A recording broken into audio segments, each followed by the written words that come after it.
Bonjour! Aujourd'hui, j'ai décidé de vous faire une petite capsule sur comment gérer ses émotions. Non, en fait. Jugez-moi pas, je vais dire comme nos ados. J'ai appelé ma capsule comme ça parce que souvent, quand on parle d'émotions, on va parler de gestion d'émotions. Moi, ce que j'aime pas avec le terme gestion, c'est que je trouve que ça sonne un petit peu négatif, comme si les émotions n'étaient pas importantes. Alors qu'au contraire, les émotions, c'est comme un signal d'alarme.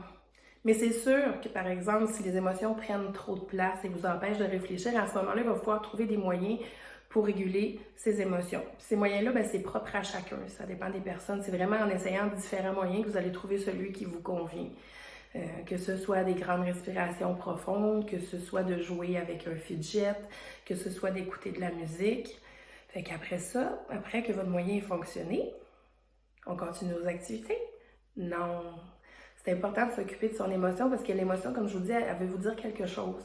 Puis si on s'en occupe pas de cette émotion-là, mais elle va revenir et de plus en plus fort. Donc, c'est important de s'en occuper. Elle va revenir tant que vous n'auriez pas compris le message, tant que vous n'auriez pas fait les bonnes actions aussi pour répondre à votre besoin qu'elle veut vous indiquer.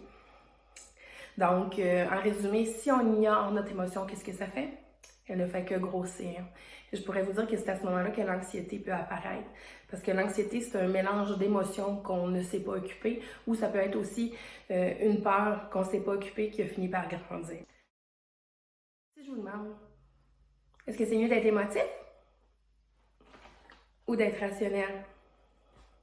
Mais en fait, c'est une question piège parce que c'est comme si je vous demandais est-ce que c'est mieux la sécheresse ou les inondations? En fait, que ça prend des deux. Ça prend du soleil, de la chaleur, comme ça prend aussi de la pluie.